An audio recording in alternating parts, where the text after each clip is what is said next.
Thank you, Sister Janet.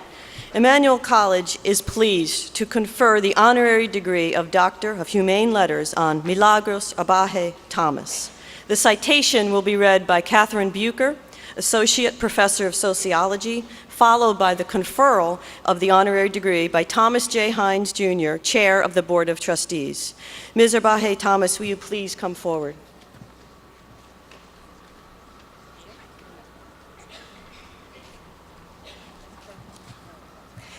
Milagros Arbaje-Thomas, for nearly 2 decades, you have dedicated yourself wholly to serving the neediest residents of this city. Guided by your dynamic leadership, Action for Boston Community Development's Parker Hill Fenway Neighborhood Service Center has grown from a small organization with 4 employees and a limited number of basic services to a fully integrated anti-poverty agency that empowers individuals to become self-reliant and to act as agents of change in their communities. The oldest of 4, you emigrated from the Dominican Republic to the United States at a young age, unable to speak English, but with a gift for solving problems and caring for others. These qualities, combined with your education and experience in the field of social work, form the foundation of your success at Action for Boston Community Development, ABCD for short, where you now serve as Deputy Director of Field Operations and Director of 3 neighborhood sites. Your ability to create thriving programs is rooted in your commitment to view your clients' struggles through their eyes and to adapt offerings to changing times. Your tenacity and initiative have radiated throughout all of ABCD's neighborhood centers, creating a culture of integrity and service that focuses not only on the immediate needs of those you serve, but also on the fullness of their aspirations. Your name, Milagros, means miracles, and you no doubt help bring them about every day. Whether assisting an individual with an application for U.S. citizenship or offering a hot meal and good company to elderly residents, you treat all of our neighbors with dignity and respect. In you, clients and colleagues alike encounter a warm spirit and ready mentor, a woman as remarkable for her professional achievements as for her profound kindness. With gratitude and admiration for your tireless advocacy and for the inestimable differences you have made in the lives of so many of our fellow Bostonians, Emmanuel College is privileged to confer upon you the degree of Doctor of Humane Letters, honoris causa.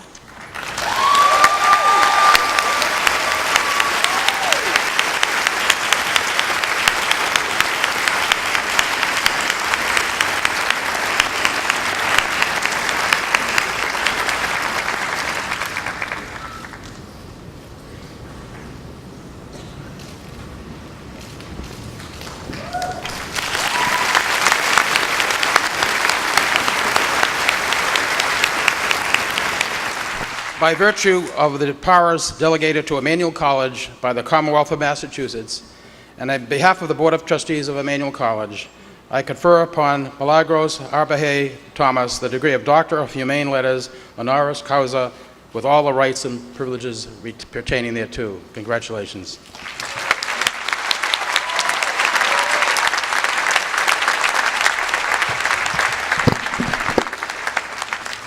Good afternoon, everybody. Just have a few moments to say a few words today. I just want to thank Emmanuel College for this great honor, but most importantly, because I don't have to go back to college anymore. I got my PhD, so thank you. It's gonna save me a lot in a lot of student loans, and I can spend more time with my children. But I am very blessed to be here today, and on behalf of ABCD, I just want to say thank you for this honor, not only to me, but to the anti-poverty work that we have done throughout the city for Action for Boston Community Development.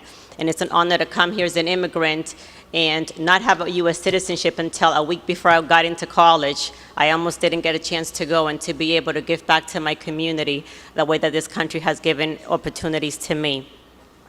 I just have a couple of little verses that I want to share with you that have really been pivotal in my life and has helped me in my professional career. So some of you may have heard about the prayer of Jabez, and it's 1 Chronicles chapter 4, verse 10. Oh, that you would bless me and enlarge my territory. Let your hand be with me and keep me from harm so that I will be free from pain. Enlarge my territory and be with me.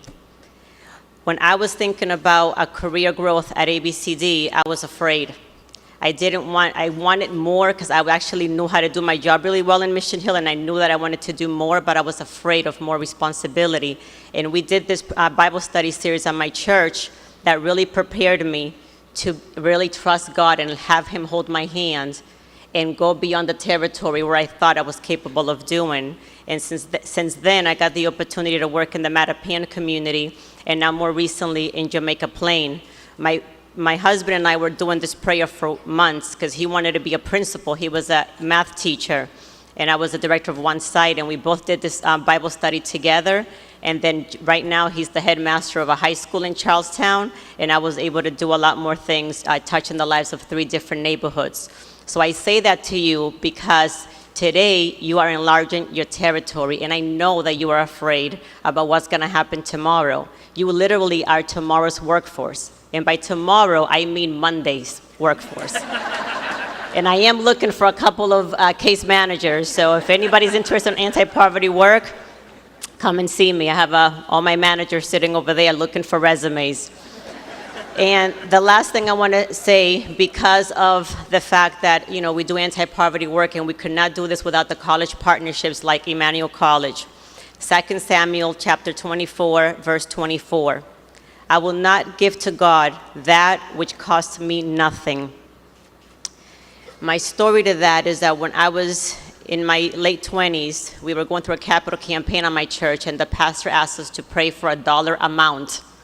And I was just coming out of college, and when I was praying for this, he told me the number 20. Now, I knew it wasn't $20. Obviously, we were trying to raise over $1 million. So I thought that he was saying to me 20,000. That was half of what I was getting paid at the moment. So I said, I know that he's not telling me to do this. But then I prayed and I prayed and I filled out that piece, and I asked my pastor, Rev, what am I supposed to do about this? He wants me to give 20,000 and I only make 40.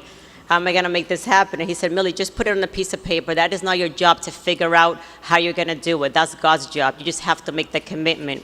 I made the commitment, and I just want to tell you that same next year, I got a promotion of exactly $20,000, and I bought my first house.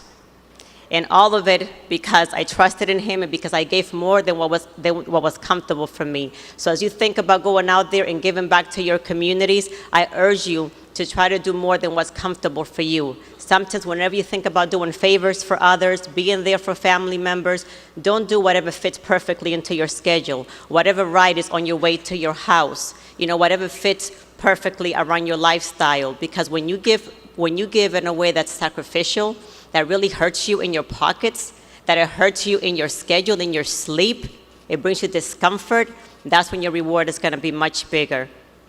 And lastly, because I'm a social worker, I just want to leave you with 3 points, that the components of a good self-esteem is to feel loved, to have skills, and to have something to contribute to.